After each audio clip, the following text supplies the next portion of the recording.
هو الله الذي لا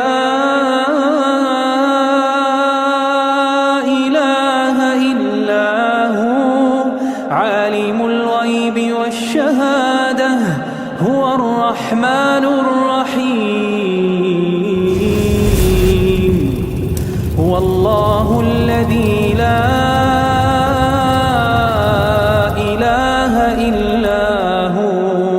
الملك القدوس السلام المؤمن المهيمن العزيز الجبار المتكبر سبحان الله عما يشركون.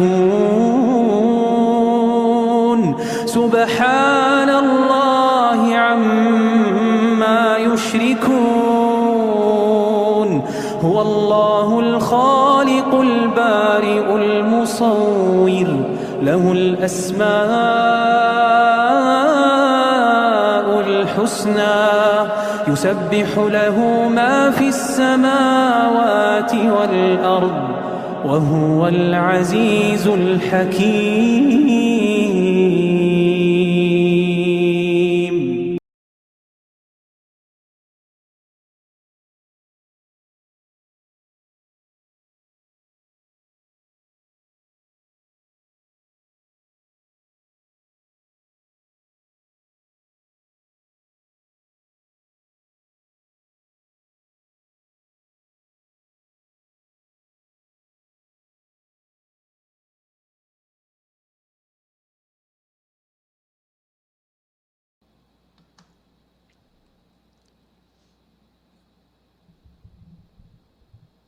بسم الله الرحمن الرحيم.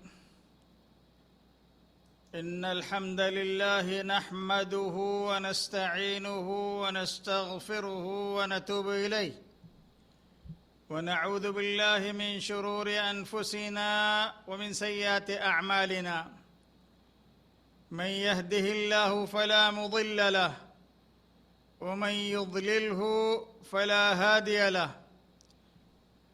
إن خير الحديث كتاب الله وخير الهدي هدي محمد صلى الله عليه وسلم وشر الأمور محدثاتها وكل محدثة بدعة وكل ضلالة في النار.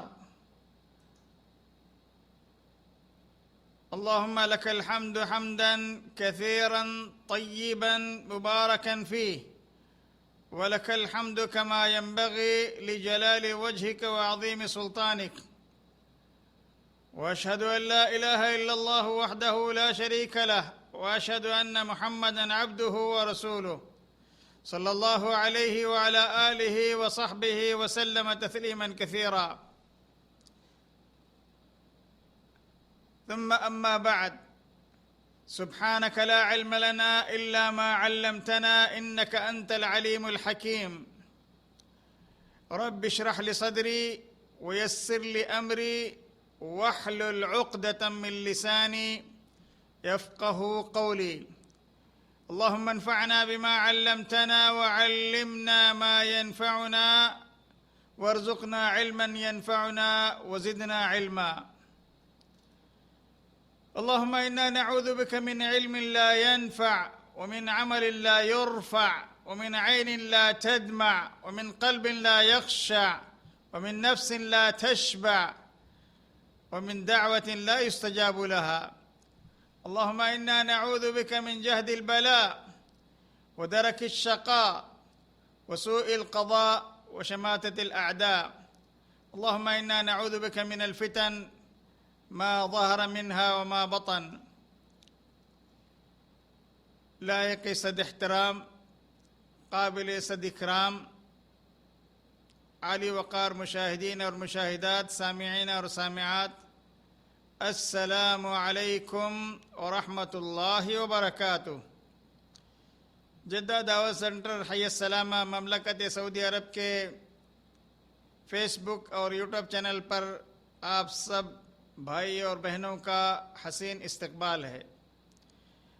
آج ہم پھر صحیح بخاری کی کتاب الفتن سے ایک اور نیا موضوع اور چند نئی احادیث لے کر آپ کی خدمات میں حاضر ہونے کی کوشش کر رہے ہیں۔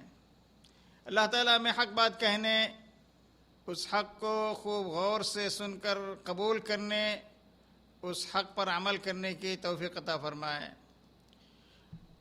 سامعین، ہماری نیک تمنائیں پرخلوص دعائیں ہیں کہ رب العزت آپ سب سامعین اور ناظرین کو خالص ایمان، سچا دین، صحیح عقیدہ نصیب فرمائے، صحت و عافیت کے ساتھ رکھ کر اس دین حنیف کے جملہ احکام پر ہم سب کو عمل کی توفیق بخشے۔ دنیا میں جب تک ہمیں زندہ رکھے، ہر قسم کی ظاہری باطنی فتنوں سے، آزمائشوں سے محفوظ و معمون رکھے۔ محترم مشاہدین اور مشاہدات، آج ہمارا موضوع سخن ہے صحیح بخاری کی کتاب الفتن سے ایک باب کی 7 حدیثیں، جس کو امام بخاری نے باب ظہور الفتن، فتنوں کے ظہور اور غلبے کا بیان، یوں کہہ لیجئے کہ آج ہمارا موضوع سخن ہے کل روئے زمین پر فتنوں کی الغار۔ اس سلسلے کی پہلی حدیث ہے جو 7061 نمبر پر کتاب الفتن میں موجود ہے۔ چلیے اس حدیث کو پڑھتے ہیں، پھر اس کا ترجمہ کرتے ہیں اور ان 7 حدیثوں کو مختصراً پڑھ کر پھر اس کے فوائد جو اللہ کی توفیق سے ہم نے جمع کرنے کی کوشش کی ہے مختلف کتابوں سے، وہ آپ کے سامنے پیش کرتے ہیں۔ پہلی حدیث ہے جو حضرت ابو ہریرہ رضی اللہ تعالیٰ عنہ سے مروی ہے۔ عن ابی ہریرہ عن النبی صلی اللہ علیہ وسلم قال يتقارب الزمان وينقص العمل ويلقى الشح وتظهر الفتن ويكثر الهرج قالوا يا رسول الله أيما هو؟ قال القتل حضرت ابو ہریرہ سے روایت ہے، وہ نبی اکرم صلی اللہ علیہ وسلم سے بیان کرتے ہیں، آپ نے فرمایا زمانہ قریب ہوتا جائے گا، يتقارب الزمان وينقص العمل، عمل کم ہو جائیں گے، ويلقى الشح، لالچ لوگوں کے دلوں میں ڈال دی جائے گی، وتظہر الفتن، فتنے زیادہ ہونے لگیں گے، فتنوں کا غلبہ ہوگا، ہر طرف فتنوں کی الغار ہوگی، فتنوں کی بھرمار ہوگی، فتنوں کی کثرت ہوگی، ویکثر الحرج، حرج کی بھی کثرت ہوگی، قتل و خون ریزی، فساد اور خون خرابہ عام ہو جائے گا۔ صحابہ کرام نے عرض کیا، اے اللہ کے رسول، الحرج کیا ہے؟ ایما ہو؟ آپ نے فرمایا القتل، قتل یعنی حرج کا معنی ہے قتل و خون خرابہ۔ حدیث نمبر 7062 اور 63 جو حضرت ابو موسیٰ اشعری اور حضرت عبداللہ ابن مسعود رضی اللہ تعالیٰ عنہ سے روایت ہے، وہ دونوں کہتے ہیں قال النبی صلی اللہ علیہ وسلم ان بین یدی الساعة لأیاما ينزل فيها الجهل ويرفع فيها العلم ويكثر فيها الهرج والهرج القتل۔ حضرت عبداللہ ابن مسعود اور حضرت ابو موسیٰ اشعری رضی اللہ عنہما سے روایت ہے، انہوں نے کہا نبی اکرم صلی اللہ علیہ وسلم نے فرمایا بے شک قیامت سے کچھ وقت پہلے جہالت عام ہو جائے گی، ینزل فیہا الجہل ویرفع فیہا العلم، علم اٹھا لیا جائے گا۔ کتاب العلم میں امام بخاری نے ایک روایت اس سلسلے میں نقل کی ہے اور وہ انشاءاللہ فوائد کے ضمن میں اس روایت کو بھی ہم بیان کریں گے، علم کے اٹھا لے جانے کے کیا مطلب اور کیا مفہوم ہے۔ وَيَكْثُرُ فِيهَا الْحَرْجُ وَالْحَرْجُ وَالْقَتْلُ، اس زمانے میں حرج بکثرت ہوگا، اور حرج یعنی قتل، حرج کے معنی قتل ہیں۔ حدیث نمبر 7064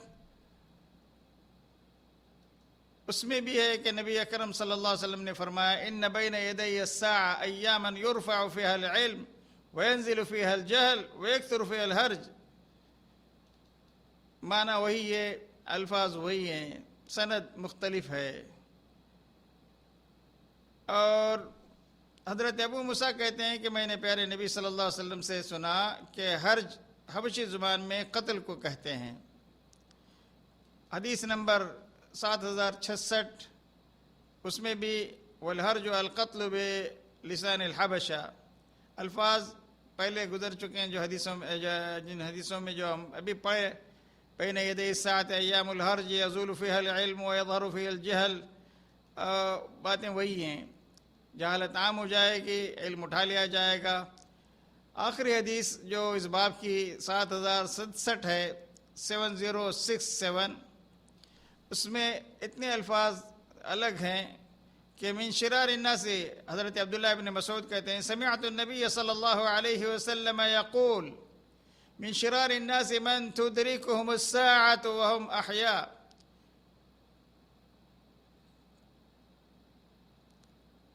نبی اکرم صلی اللہ علیہ وسلم نے فرمایا کہ حضرت عبداللہ ابن مسعود کہتے ہیں میں نے پیارے نبی کو فرماتے ہوئے سنا کہ من شرار الناس، لوگوں میں بدترین اور شریر وہ ہوں گے جن کی زندگی میں قیامت آ جائے گی۔ من تدرکهم الساعة وهم احیاء، وہ زندہ ہوں گے اور ان کی زندگی میں قیامت آ جائے گی۔ اب چلیے، امام بخاری نے جو باب قائم کیا ہے کتاب الفتن میں، باب ظہور الفتن، فتنوں کے ظہور کا بیان، تو اس باب کی وضاحت کرتے ہیں کہ امام بخاری اس باب سے کیا بیان کرنا مقصود ہے امام بخاری کا۔ امام بخاری نے یہ جو باب قائم کیا ہے، اس باب میں جو پہلی حدیث آپ نے سنی، اس حدیث کا ایک جملہ ہے وَتَظْهَرُ الْفِتَن، تو اسی سے ظہور الفتن، فتنوں کے ظہور کا بیان، فتنے ظاہر ہوں گے، فتنے، ظہور کا مطلب ہے غلبہ ہوگا فتنوں کا، یعنی قیامت سے پہلے آخری دور میں ہر سمت فتنوں کا غلبہ ہو جائے گا، ہر جانب فتنے عام ہو جائیں گے، فتنے چار دانگے عالم میں پوری طرح پھیل جائیں گے، فتنے دنیا کے کونے کونے گوشے گوشے میں منتشر ہو جائیں گے، فتنے گھر گھر میں داخل ہو جائیں گے، ان فتنوں میں ہر کوئی مبتلا ہو جائے گا الا من رحم ربک، جن کی وجہ سے ہر کسی کا اپنے دین و ایمان کی حفاظت کرنا نہایت مشکل امر ہو جائے گا، بلکہ ہر کسی کا دین و ایمان خطرے میں پڑ جائے گا۔ اللہ المستعان، نسأل اللہ السلامۃ والعافیہ۔ اس باب میں امام بخاری رحمۃ اللہ علیہ نے 7061 سے 7067 تک 7 حدیثیں لائے، اور یہ 7 احادیث فتنوں کا غلبہ، فتنوں کا ظہور، فتنوں کا انتشار، فتنوں کی کثرت ثابت کرنے کے لیے امام بخاری نے بیان کیے ہیں۔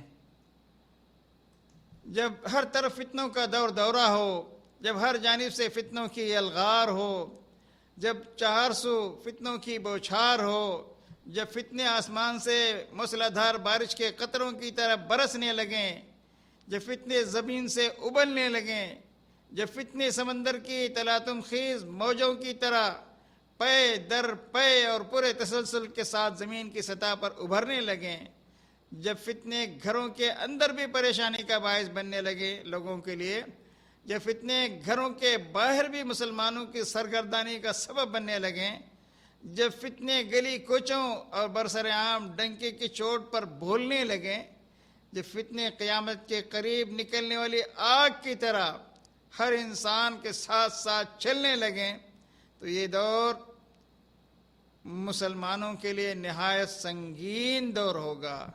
اس دور میں دین و ایمان پر صبر و استقلال کے ساتھ گامزن رہنا، قائم رہنا، جمع رہنا، گویا یوں سمجھیے کہ ایک انسان اپنی مٹھی میں آگ کے انگاروں کو پکڑا ہوا ہے، آگ کے انگاروں کو پکڑے رکھنے کے مترادف ہوگا، یعنی مختلف آزمائشوں، فتنوں کو صبر و تحمل کے ساتھ برداشت کرنا، نیز استقلال، مزاجی ثابت قدمی کے ساتھ استقامت کا مظاہرہ کرنا۔ فتنوں کے دور میں عام طور سے خصوصاً نوجوان اپنے جذبات کی رو میں بہہ کر کبھی بہت سے غلط قدم اٹھا لیتے ہیں، بڑی بڑی مصیبتوں اور آزمائشوں میں خود بھی مبتلا ہوتے ہیں، اپنے خاندان اور قبیلے کے لوگوں کو بھی مبتلا کرتے ہیں، اور ساتھ ساتھ اپنے بہت سے ساتھیوں کو بھی اس میں آزمائش میں ڈالتے ہیں۔ محترم مشاہدین اور مشاہدات، آج کل ہر طرف فتنوں کا غلبہ اور ظہور ہے۔ کون سی روئے زمین کی جگہ ایسی ہے جہاں فتنے نہیں ہیں؟ دنیا کے سب سے مقدس ترین مقامات میں بھی آج فتنے ابھر رہے ہیں۔ کہیں کرسی اور اقتدار کے فتنے ہیں تو کہیں مال و دولت کے فتنے ہیں، کہیں بے حیائی و بے پردگی کے فتنے ہیں، کہیں عشق و محبت کے فتنے ہیں، کہیں اباحیت پسندی کے فتنے ہیں، کہیں روشن خیالی کے فتنے ہیں، کہیں بیوی اور اولاد کے فتنے ہیں، کہیں الیکٹرانک میڈیا کے فتنے ہیں، کہیں پرنٹ میڈیا کے فتنے ہیں، کہیں سوشل میڈیا کے فتنے ہیں، کہیں مہدویت اور شکیلیت کے فتنے ہیں، کہیں غامیدیت اور انکار حدیث رسول کے فتنے ہیں۔ بہرحال محترم مشاہدین اور مشاہدات، سامعین اور سامعات، اس وقت پوری روئے زمین فتنوں کی آماج گاہ بنی ہوئی ہے۔ ہر طرف فتنوں کی یلغار ہے، بوچھار ہے، بھرمار ہے، کثرت ہے، غلبہ ہی غلبہ ہے، ظہور ہی ظہور ہے۔ کوئی صراحات نہیں آتا کہ کیا کرنا ہے اور کیا نہیں کرنا ہے۔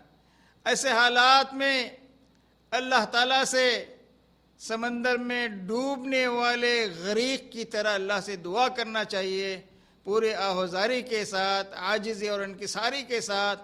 اللہم انا نعوذ بک من الفتن ما ظہر منہا وما بطن۔ اے اللہ ہمیں ہر قسم کے فتنوں سے نجات دے، خواہ وہ ظاہری ہوں یا باطنی ہوں۔ یہ جو احادیث ابھی آپ نے سنی، ان احادیث کی شرح کرتے ہوئے صاحب ہدایت القارئ شرح صحیح بخاری فضیلت الشیخ ابو محمد عبدالستار الحماد لکھتے ہیں، اور انہوں نے ایک حدیث کا ترجمہ پیش کیا ہے، اور وہ حدیث امام بخاری نے 6 مقامات میں اپنے صحیح بخاری میں ذکر کیا ہے۔ وہ حدیث حضرت مغیرہ بن شعبہ سے بھی مروی ہے اور دیگر اصحاب سے بھی مروی ہے۔ امام بخاری نے اس حدیث کو کتاب العلم میں، کتاب التوحید میں، کتاب الاعتصام میں، کتاب فرض الخمس میں، بہرحال یہ الفاظ کتاب الاعتصام کے میں نے آپ کے سامنے میں نے نقل کیے ہیں، تو چلیے حدیث پڑھتے ہیں۔ عن المغیرة بن شعبہ عن النبی صلی اللہ علیہ وسلم قال لا يزال طائفة من امتی ظاہرین حتى يأتيهم امر اللہ وهم ظاہرون۔ امام بخاری نے اس پہ ایک باب قائم کیا ہے، لا تزال طائفة من امتی ظاہرین علی الحق یقاتلون۔ پھر امام بخاری آگے کہتے ہیں وَهُمْ أَهْلُ الْعِلْمِ۔ اس باب کا مطلب بھی میں آپ کو آگے چل کے بتاؤں گا۔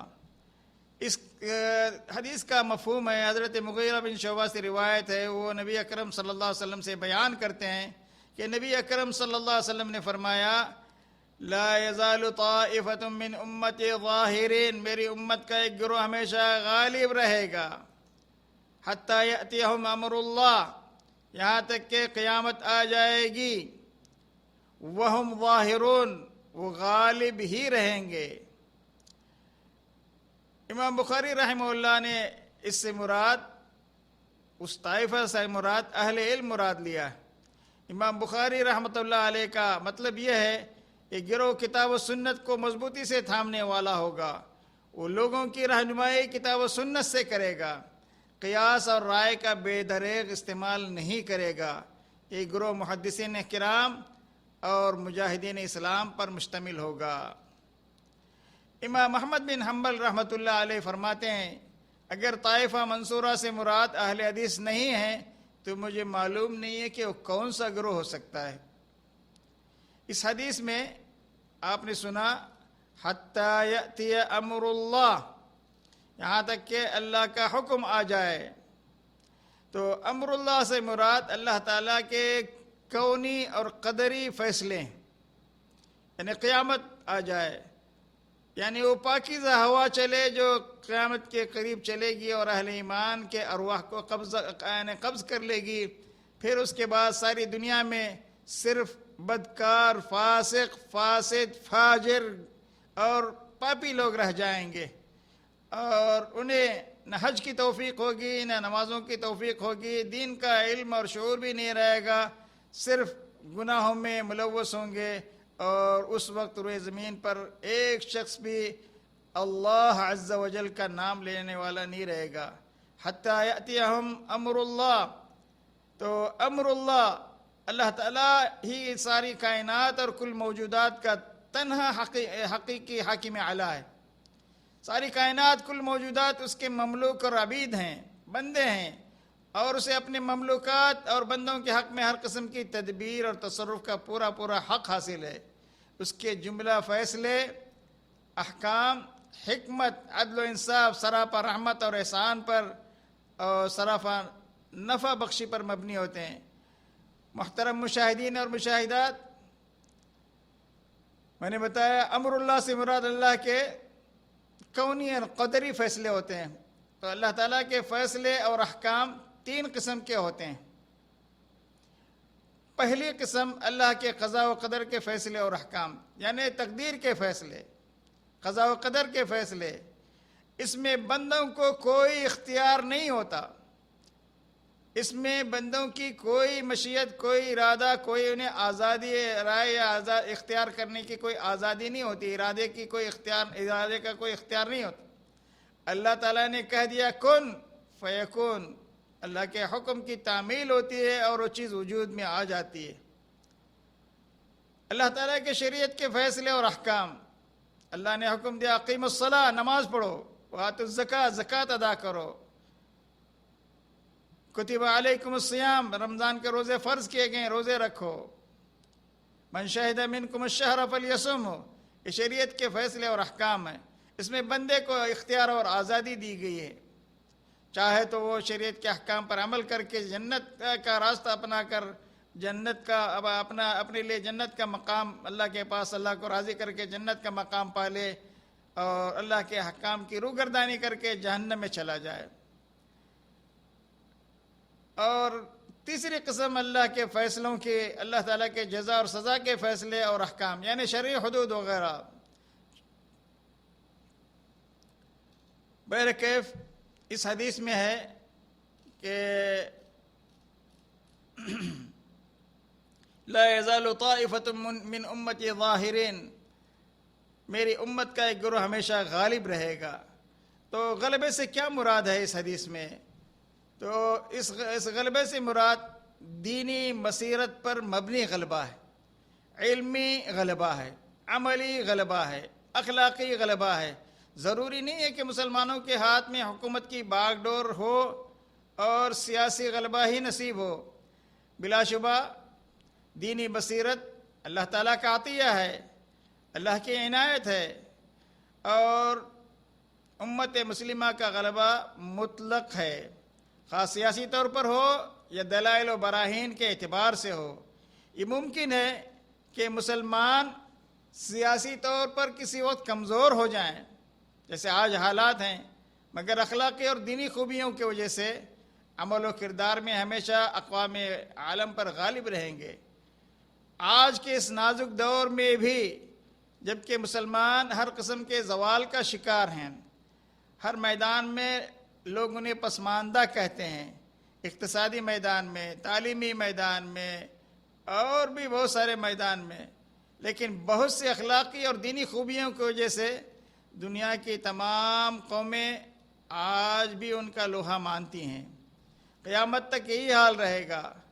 بہرحال یہ حقیقت ہے کہ دین کی سربلندی کے لیے، دین کے بول بالے کے لیے ایک گروہ قیامت تک برسر پیکار رہے گا، ڈنکے کی چوٹ پر حق کا اعلان کرتا رہے گا، کتاب و سنت کی تعلیم کو عام کرتا رہے گا، دین حق کی سربلندی کی خاطر ہم اپنی کوششیں جاری رکھے گا، اسے دوسروں کی مخالفت کچھ بھی نقصان نہیں پہنچائے گی، وہ دین کا دفاع دلائل و براہین کے ذریعے سے کرتا رہے گا۔ تو بہرکیف ساتھیو، جو حدیثیں آپ نے سنی اس میں آخری حدیث کا ایک جملہ تھا، من شرار الناس من تدرکہم الساعۃ وہم احیاء۔ پیارے نبی صلی اللہ علیہ وسلم کا یہ فرمان حضرت عبداللہ ابن مسعود کہتے ہیں کہ سمعت النبی یقول صلی اللہ علیہ وسلم من شرار الناس من تدرکہم الساعۃ وہم احیاء۔ بدترین لوگوں میں سے، شریر لوگوں میں سے وہ لوگ ہوں گے جن کی زندگی میں قیامت آئے گی۔ اس کا مطلب یہ ہوا کہ ان دونوں حدیثوں کو سامنے رکھتے ہیں تو معلوم ہوتا ہے، بظاہر ایسا معلوم ہوتا ہے کہ قیامت بڑے افاضل پر بھی قائم ہوگی، حالانکہ ایسا نہیں ہے۔ شارح بخاری ابو محمد عبدالستار الحماد کہتے ہیں کہ ہمارے رجحان کے مطابق قیامت شرارتی لوگوں پر ہی قائم ہوگی، اس سے پہلے نیک لوگوں کو اٹھا لیا جائے گا۔ جیسا کہ ایک حدیث میں ہے، قیامت سے پہلے ایک پاکیزہ ہوا چلے گی جس میں ہر مومن مرد اور مومن عورت کی روح کو قبض کر لیا جائے گا، پھر دنیا میں صرف خبیث لوگ رہ جائیں گے، وہ گدھوں کی طرح گلی کوچوں میں بدکاری کرتے پھریں گے، انہی لوگوں پر قیامت قائم ہوگی۔ اس کا مطلب ہوا کہ عمدہ ہوا چلنے تک دنیا میں افاضل لوگ، علماء لوگ، دین کی خدمت کرنے والے لوگ، دین کا دفاع کرنے والے لوگ، حق گو لوگ، حق پر قائم اور حق کو پھیلانے والے لوگ موجود رہیں گے۔ پھر جب عمدہ ہوا چلے گی تو افاضل لوگ دنیا سے اٹھ جائیں گے، تو پھر گندگی پھیل جائے گی، گندے لوگوں پر ہی قیامت آئے گی۔ ایک اور روایت میں جو مسند احمد میں بھی ہے، صحیح مسلم میں بھی ہے، قیامت اس وقت آئے گی جب دنیا میں کوئی بھی اللہ اللہ کہنے والا باقی نہیں رہے گا۔ محترم مشاہدین اور مشاہدات، یہ جو آپ نے 7 احادیث مختلف الفاظ سے سنی، اس میں پہلی حدیث میں ہے کہ وَيَكْثُرُ الْحَرْجِ۔ عربی زبان میں حرج کے کئی معنی آتے ہیں۔ یہ حرج کا جو معروف معنی ہے قتل و خون ریزی، عربی زبان میں بھی اور حبشی زبان میں بھی اس کا وہی معنی ہے، قتل و خون ریزی۔ حرج کا ایک دوسرا معنی کثرت نکاح بھی ہے۔ حرج کا ایک تیسرا معنی سفاح اور زنا بھی ہے۔ حرج کا ایک معنی یتحارجون، کھل حمیر، آخری دور میں جب سارے نیک لوگ اٹھ جائیں گے تو گدھوں کی طرح لوگ بدکاری کریں گے۔ یتحارجون کے الفاظ ہیں حرج سے۔ حرج کا ایک معنی کثرت نیند اور سونا بھی ہے، جو کہ غفلت، سستی، کاہلی اور قلت عمل کی علامت ہے۔ حرج کا ایک اور معنی فتنہ اور فساد بھی ہے۔ حرج کا ایک اور معنی جنگ و قتال کے وسائل اور اسباب بھی ہے۔ حرج کا ایک اور معنی شدت قتل بھی ہے۔ حرج کا ایک اور معنی کثرت قتل بھی ہے۔ حرج کا ایک اور معنی اختلاط بھی ہے۔ حرج کا ایک آخری معنی آخری دور کے فتنے بھی ہیں۔ حرج سے کبھی معاملات کا پیچیدہ ہونا اور مشکل حالات کا پیدا ہو جانا بھی مراد لیا جاتا ہے۔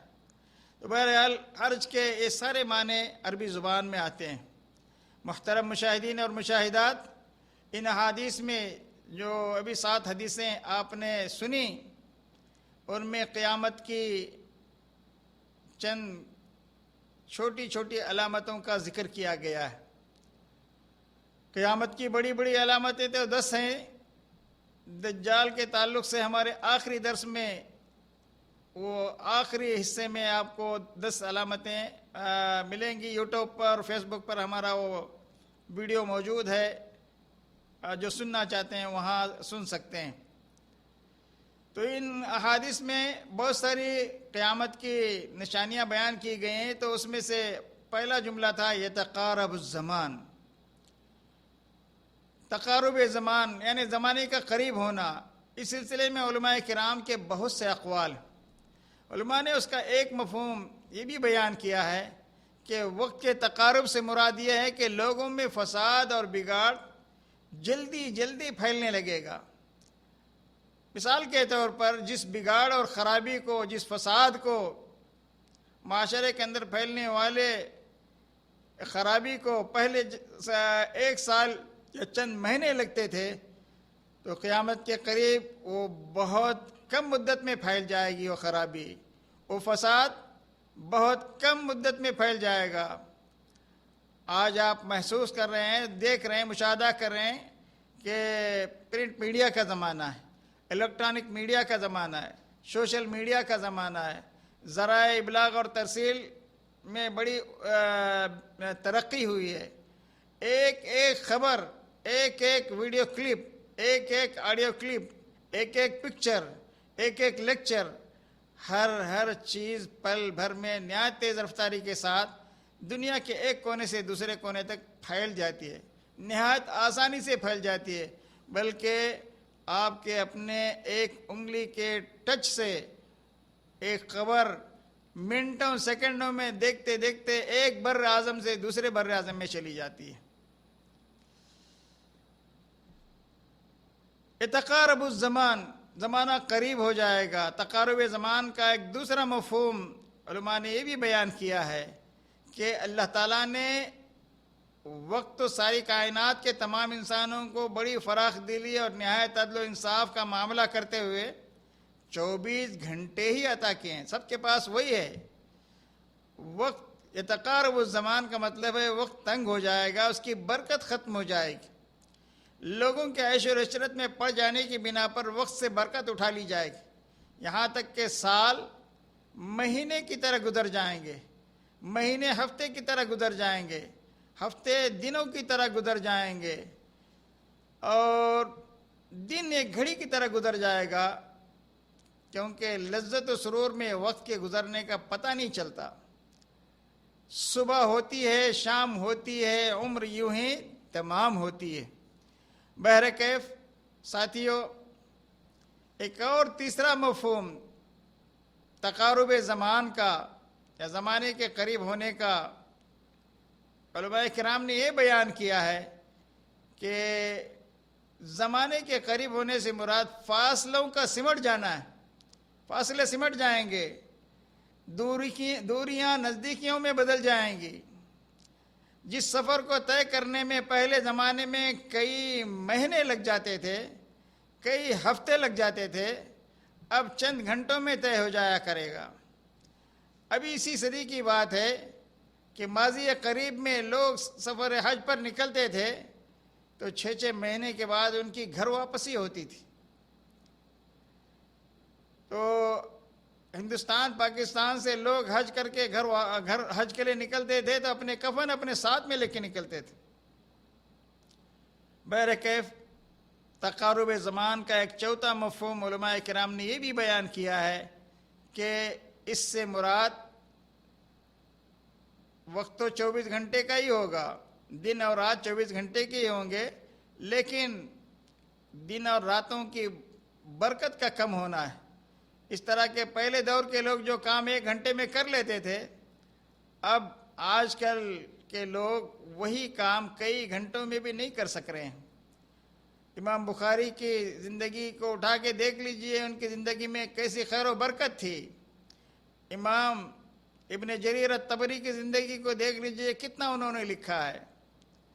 امام ذہبی کو دیکھ لیجئے کہ انہوں نے کیا عظیم الشان کارنامے چھوڑے ہیں۔ معاصرین میں سے اگر آپ کسی کی زندگی کو دیکھنا چاہتے ہیں، ان کی زندگی کی خیر و برکت، شیخ البانی رحمۃ اللہ علیہ کی زندگی، شیخ بن باز کی زندگی، شیخ بن عثیمین کی زندگی دیکھ لیجئے کہ ان کی عمروں میں برکت کیسی تھی، اور آج اکثر لوگوں کی زندگیوں کا حال دیکھیے تو ان کی زندگی میں کوئی خاص کارنامہ آپ کو نظر نہیں آئے گا۔ حافظ ابن حجر رحمۃ اللہ علیہ، جنہوں نے صحیح بخاری کی شرح میں فتح الباری لکھی، لوگوں نے کہا ان کی شرح کو دیکھ کر لا فتح بعد الفتح، تو اتنے عظیم شخصیت کہتے ہیں کہ صورتحال ہمارے زمانے میں واقع ہو چکی ہے تقارب زمان کی۔ وہ کہتے ہیں ہم دیکھتے ہیں کہ دن رات ایسی تیزی سے گزر رہے ہیں کہ پہلے زمانے میں اس طرح سے کبھی دیکھنے میں نہیں آیا تھا۔ سبحان اللہ۔ تقارب زمان کا ایک پانچواں مطلب یہ بھی ہو سکتا ہے کہ اہل زمانہ ذرائع ابلاغ اور ترسیل اور زمینی اور فضائی سواریوں کی کثرت کے باعث ایک دوسرے سے بہت قریب ہو جائیں گے، بہت قریب ہو جائیں گے۔ آج آپ یہاں بیٹھ کے ایک بر اعظم سے دوسرے بر اعظم کے لوگوں کو دیکھ سکتے ہیں، بات کر سکتے ہیں، اور چند گھنٹوں میں آدمی ایک بر اعظم سے دوسرے بر اعظم میں ان فضائی اور زمینی سواریوں کے ذریعے سے پہنچ بھی جاتا ہے۔ اس کا ایک چھٹا مطلب یہ بھی لوگوں نے بیان کیا، علماء نے بیان کیا ہے کہ زمانہ حقیقی طور پر بہت تیزی سے گزرے گا، اور ایسا آخری دور میں ہوگا۔ اللہ تعالیٰ دنوں کو جس طرح چاہتا ہے چھوٹا بڑا کرتے ہیں، دن اور رات کو جس طرح چاہتے ہیں الٹ پلٹ کرتے ہیں۔ یقلب اللیل النہار، اس کی تائید ایک حدیث سے بھی ہوتی ہے جس میں ہے کہ دجال کے زمانے کے ایام کی، جس میں خبر دی گئی ہے کہ وہ بڑے طویل ہوں گے، ان میں سے ایک دن 1 سال کے برابر ہوگا، دوسرا دن 1 مہینے کے برابر ہوگا، تیسرا دن 1 ہفتے کے برابر ہو جائے گا۔ تو دن جس طرح لمبے ہوں گے اسی طرح چھوٹے بھی ہوں گے، مگر یہ علامت ابھی تک ظاہر نہیں ہوئی کیونکہ دجال کا ظہور ابھی ہوا نہیں ہے۔ حضرت ابو ہریرہ رضی اللہ تعالیٰ عنہ سے ایک روایت مروی ہے، لا تقوم الساعة حتى يتقارب الزمان، قیامت اس وقت تک قائم نہیں ہوگی جب تک کہ زمانہ قریب نہ ہو جائے۔ وتكون السنة كالشهر، اس وقت سال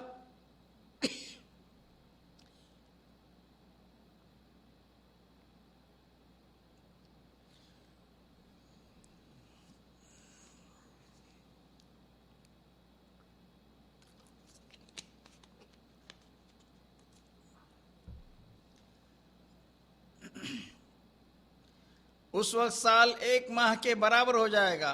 وَتَكُونَ السَّنَةُ كَالشَّهْرِ وَالشَّهْرُ كَالْجُمْعَةِ، اور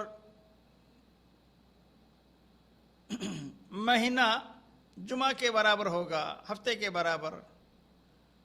وَتَكُونَ الْجُمْعَةُ كَالْيَوْمِ، اور ہفتہ یا جمعہ 1 دن کے برابر ہو جائے گا۔ وَيَكُونَ الْيَوْمَ كَالسَّاعَةِ، اور ایک دن ایک گھڑی کے برابر ہو جائے، گھنٹے کے برابر ہو جائے گا۔ وَالسَّاعَةُ كَالظُّلْمَةِ بِالنَّارِ، اور ایک گھڑی ایسے ہوگی، ایک گھنٹہ جیسے آگ کا لپکتا شعلہ لپک کر بجھ جاتا ہے۔ یہ روایت امام ترمذی نے کتاب الزہد میں 2332 نمبر پر نقل فرمائی ہے۔ تقارب الزمان کا ایک 7واں مطلب اس سلسلے میں ایک قول یہ بھی ہے کہ اس سے مراد انسان کی عمر کا کم ہونا ہے، کیونکہ سابقہ امتوں کے مقابلے میں امت محمدیہ کی عمریں بالکل کم ہیں۔ حضرت نوح علیہ السلام کی عمر جو عمر دعوت ہے، عمر نبوت ہے، 950 سال۔ اس سے پہلے کی عمر کتنی رہی ہوگی اللہ اعلم۔ تو بہرکیف قرب قیامت سابقہ ادوار کے برخلاف عمریں بہت مختصر ہوں گے۔ اعمار امتی بین 60 و 70 وقل من یجاوزها۔ بہرکیف ساتھیو، ان احادیث کا پہلا جملہ اتقارب الزمان کے تعلق سے علماء کے اقوال آپ نے سن لیے۔ اسی طرح سے ان احادیث میں ایک اور بات، وَيُلْقَى الشُّحَّ، لالچ کی کثرت ہوگی، لوگوں کے دلوں میں حرص، مال و دولت کی حرص، جائیداد بنانے کی حرص، پراپرٹی حاصل کرنے کی حرص۔ تو یہ لوگوں کے حالات مختلف ہونے کی وجہ سے ان کے دلوں میں بخل، کنجوسی، طمع، لالچ، جشع جیسی بیماریاں جنم لیں گی۔ مال و دولت کی بے پناہ محبت لوگوں کے دلوں میں جڑ پکڑے گی۔ اصل طمع و لالچ تو ہر وقت موجود رہتا ہے، یہاں تک کہ اس سے مراد ان کا غلبہ، ان کا ظہور، ان کی کثرت ہے، جو دنیا میں فساد اور فتنوں کا باعث ہوگا۔ اس لالچ کی وجہ سے حلال اور حرام کی تمیز بھی ختم ہو جائے گی۔ ان احادیث میں ایک جملہ بار بار آپ نے سنا ہوگا، وَيَكْثُرُ الْحَرْجِ، وَأَيُّمَا ہوا، صحابہ نے پوچھا حرج سے کیا مراد ہے؟ تو آپ نے فرمایا القتل القتل، تو قتل و غارت گری کی بہتات ہوگی، کثرت ہوگی، بھرمار ہوگی، غلبہ ہوگا۔ کبھی یہ قتل و غارت گری سیاسی اسباب کی وجہ سے، جنگوں کی کثرت کی وجہ سے ہوگی، کبھی دینی اسباب کی وجہ سے بھی ہو سکتی ہے، جنسی اسباب کی وجہ سے بھی ہو سکتی ہے، امن و امان اور فقر و فاقہ اور افلاس کی وجہ سے بھی ہو سکتی ہے۔ جب فقر و فاقہ ہر طرف ہو تو لوٹ کھسوٹ، رہزنی، ڈکیتیوں کی کثرت ہوگی، انسانی جانوں کی کوئی قدر و قیمت نہ ہوگی، بلکہ انہیں گاجر مولی کی طرح کاٹا جائے گا۔ قاتل کو پتہ تک نہیں ہوگا کہ میں نے کیوں قتل کیا، مقتول کو بھی علم نہیں ہوگا کہ مجھے کس جرم کی پاداش میں موت کے گھاٹ اتار دیا گیا ہے۔ آج کل پوری دنیا میں آپ دیکھ رہے ہیں دہشت گرد تنظیموں نے کتنے لوگوں کی جانیں بغیر کسی قصور کے لیتے ہیں، معصوم بچے، معصوم بے گناہ عورتیں، بوڑھے مرد، بوڑھی عورتیں، اللہ کے گھر بھی، مسجدیں بھی صحیح سلامت نہ رہیں۔ دہشت گرد تنظیموں کی وجہ سے بم دھماکے ہوتے ہیں، خودکش حملے ہوتے ہیں، قتل و غارت گری کی وجہ سے نہ جانیں محفوظ ہیں، نہ مال و دولت محفوظ ہیں، نہ گھر و بار محفوظ ہیں، نہ مقدس عبادت گاہیں محفوظ ہیں۔ دہشت گردی، یہ تمام چیزیں دہشت گردی کے نشانے پر ہیں۔ دنیا بھر میں حقیقی معنوں میں امن و امان اس وقت عنقا ہو چکا ہے۔ نبی اکرم صلی اللہ علیہ وسلم کی جو قیامت کی علامتیں بیان کی ہیں آپ نے ان احادیث میں، اس میں الحرج، قتل و غارت، خون ریزی اس قدر کثرت سے ہو جائے گی کہ ایک وقت آئے گا کہ نہ قتل کرنے والے کو علم ہوگا کہ وہ کیوں قتل کر رہا ہے، نہ ہی قتل ہونے والے کو علم ہوگا کہ اسے کس جرم کے پاداش میں قتل کیا جا رہا ہے۔ حضرت ابو ہریرہ رضی اللہ تعالیٰ عنہ سے ایک روایت مروی ہے، پیارے نبی صلی اللہ علیہ وسلم فرماتے ہیں والذی نفسی بیدہ لا يذهب الدنيا حتى يأتي على الناس يوم لا يدري القاتل فيما قتل ولا المقتول فيما قتل وقيل كيف يكون ذلك قال الهرج القاتل والمقتول في النار۔ اس اللہ کی قسم، پیارے نبی صلی اللہ علیہ وسلم فرماتے ہیں اس اللہ کی قسم جس کے ہاتھ میں میری جان ہے، یہ دنیا اس وقت تک ختم نہیں ہوگی جب تک ایسا دن نہ آ جائے کہ جب مارنے والے کو علم نہ ہوگا کہ وہ اس انسان کو کیوں قتل کر رہا ہے، نہ قتل ہونے والے کو علم ہوگا کہ اسے کیوں قتل کیا جا رہا ہے۔ پوچھا گیا یہ کیسے ہوگا؟ تو آپ نے فرمایا قتل و خون ریزی کی کثرت کی وجہ سے ایسا ہوگا۔ قاتل اور مقتول اس وقت دونوں جہنم کا ایندھن بنیں گے۔ اس خون ریزی کی ابتدا میرے محترم بھائیوں اور بہنوں حضرت عثمان بن عفان کے قتل سے شروع ہوئی، اس کے ساتھ ہی ایسے فتنوں کا زمانہ شروع ہو گیا، ایسی لڑائیوں کا آغاز ہو گیا جن کے لیے کوئی معقول وجہ جواز نہیں تھی۔ ان جنگوں میں ہزاروں قیمتی جانوں کا ضیاع ہوا۔ مرور ایام کے ساتھ ساتھ اب تو جدید تباہ کن اسلحہ کی بھی بھرمار ہو گئی ہے جو آج کل ہلاکت خیز جنگوں میں استعمال ہو رہا ہے۔ محترم بھائیوں اور بہنوں، میرے مشاہدین اور مشاہدات، چلیے ایک ہلکا سا جائزہ لے کر دیکھتے ہیں کہ چند مشہور جنگوں میں جو لوگ ہلاک ہوئے، تباہ ہوئے، قتل ہوئے، برباد ہوئے، تو آپ کو اندازہ ہو جائے گا کہ دنیا میں کس قدر خون خرابہ ہو رہا ہے۔ پہلی جنگ عظیم میں 1.5 کروڑ انسانوں کو قتل کیا گیا۔ دوسری جنگ عظیم میں 5.5 کروڑ افراد لقمہ اجل بنے۔ ویتنام کی جنگ میں 30 لاکھ افراد، 3 ملین افراد مارے گئے۔ روس کی خانہ جنگی میں 1 کروڑ آدمی جان سے مار دیے گئے۔ اسپین کی خانہ جنگی میں 1 کروڑ 20 لاکھ انسانوں کا خون پی گئی ہے خانہ جنگی۔ عراق ایران کی جو خلیجی پہلی جنگ تھی جس میں 10 لاکھ انسانی جانیں ختم ہو گئیں۔ عراق پر استعماری قبضے کے دوران 10 لاکھ لوگ جان سے ہاتھ دھو بیٹھے۔ اگرچہ ان میں سے بعض جنگوں پر حدیث کے الفاظ صادق نہیں آتے کہ نہ قتل کرنے والے کو علم ہوگا کہ اس کو کیوں کوئی قتل کر رہا ہے، اور مقتول کو بھی علم نہیں ہوگا کہ اس کو کس جرم میں پاتا ہے۔ بہرحال یہاں بہت سارے جو جنگیں ہوئیں اسباب بھی معلوم تھے۔